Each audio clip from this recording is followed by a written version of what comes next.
ele onye aparịsa nwa hụwa n'okpuru aja ejeje nwa enye akụnye ihe niile a sịkwala gama ọmụrụ nwa asụwa nwa ya ọmụrụ nwa asụwa ya ọmụrụ nwa asụwa nwa ya dị anwara keto anwara keto anwara keto anwara keto anwara keto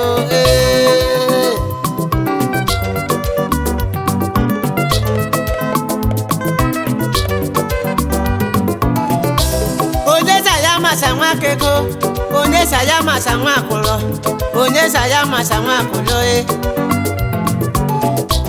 onye saya masa nwa kudo onye saya masa nwa pupu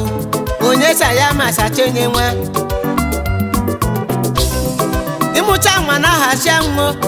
ịgbata akụ ya la achọnụ ụwa anya sonye ga-adịle gịnị onye zụrụ nwa m uru ya ka o ụwa anya so nwele maka onye nwere ntị ya nụrụ olumo ọ mụrụ nwa zụwa nwa ya asịkwa m gwara go agba ka use ese baka ya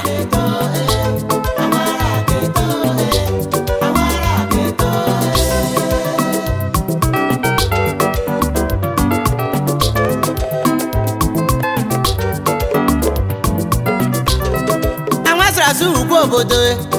anwasarasu jem obiọma o anwasarasu useko anwasarasu kasọ mma o anwasarasu paso olileanya anwasarasu nọ ndụba ihe ọwụlọ mere ezumanya anwara keto ọ mara keme o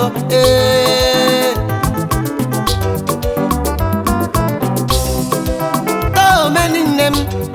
Roida chidi mebole Kruli na nunolumo Akrulo one of mebule Captain Arinze Yara mumunde makwụkwọ Zola mumunde makwụkwọ Zumumunde makwụkwọ Ahomara keme Ahomara keme Ahomara keme Ọmụwara kebuo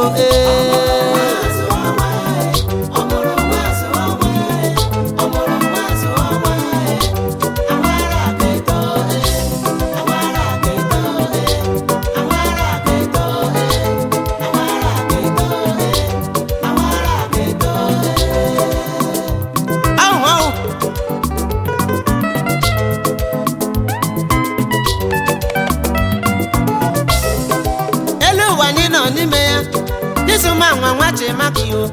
ili mako nwaro maganya eze baka ya o omeli jidoguwe omere bere shimi eri na ya ibole agba nwanyi na-ejeji ya di ogbunni jidogofo orele onye mụrụ nwa ya zụma ya o achakado onye onye sọ jiremekaye ị na-anụ n'olumo nasa nwa ma gbọrọ mana agalarị mmanya ga n'ịgba ya gba mana ya dịkpọda anya hasi ya igbole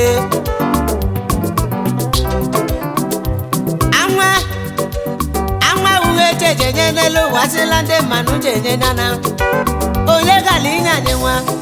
jina mego onye gali inye anyị nwa onye gali inye anyị nwa ndị dị mma nọ na onye amahụ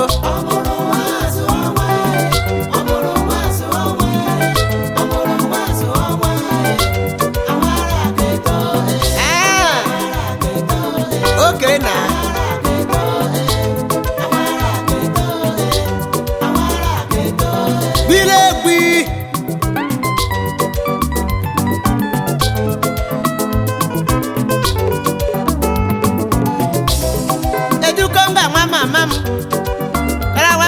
na nunu nasa nwa mama bore mana were nwayọ were ya nwayọ onye nwa ya zụma ya o onye mụrụ nwa ya zụma ya anwasara asụ ugwu obodo ifima nwa ogwe na-anụ n'olu m o enye ọha dịka ọgbala ụwa sakara aka Okechi nyere mmasị onye na nna m ya Igbole emu nwa ya zụma ya anwasara asụ jem obiọma amasara asụ useko ọwụmugwu gazụma ya o ọwụmugwu gazụma ya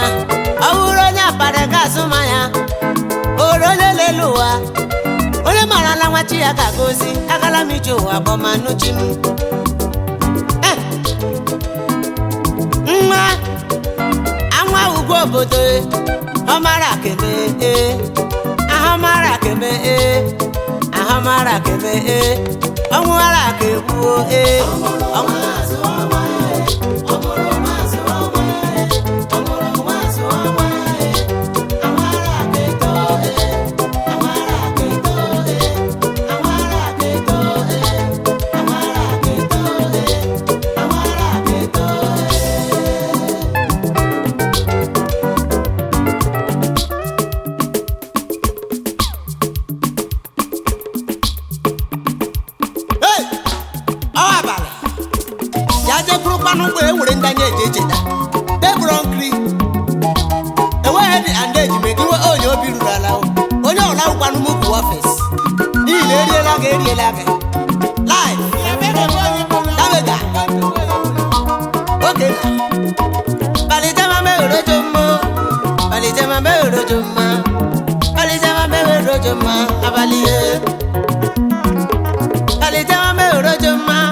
Chimampa Madoha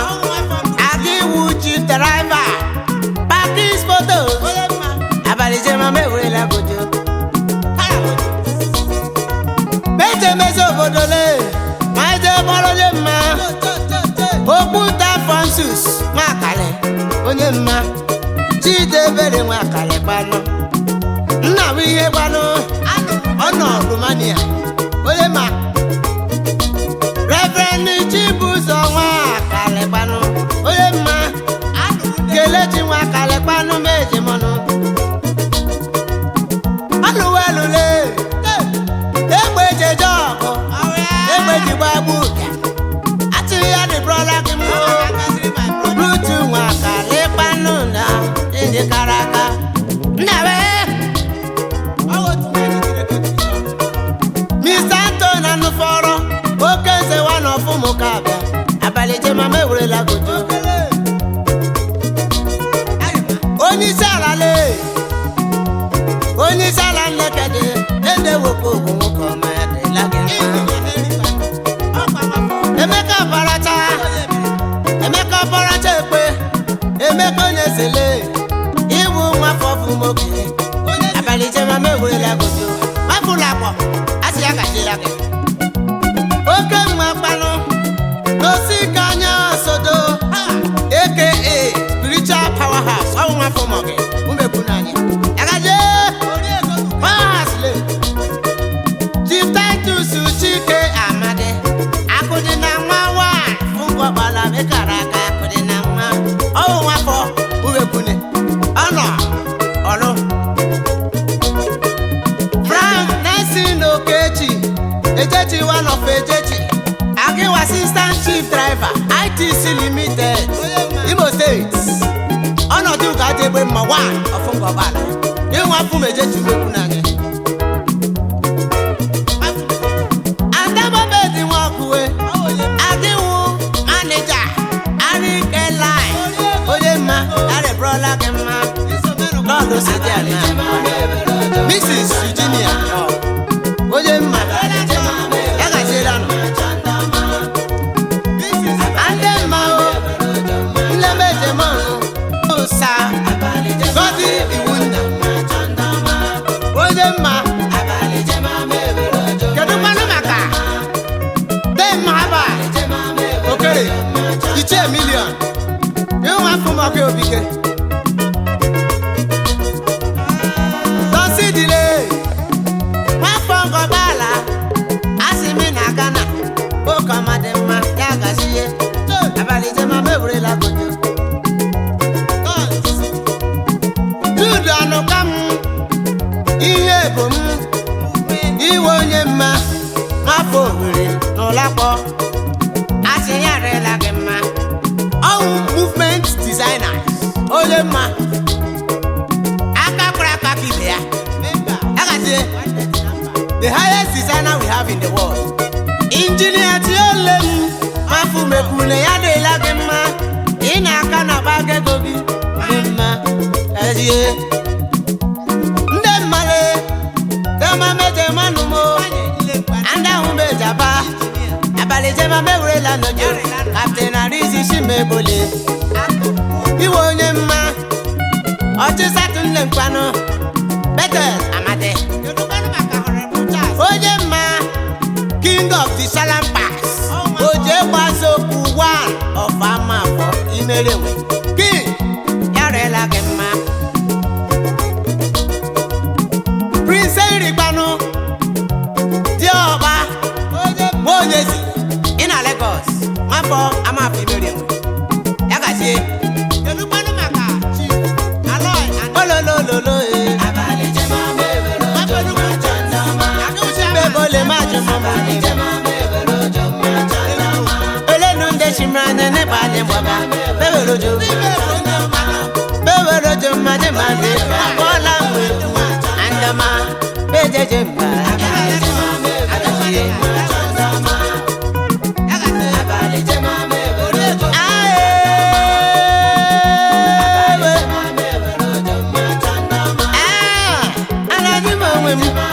amụbaje m onwe m ewu abalị jema m ewerele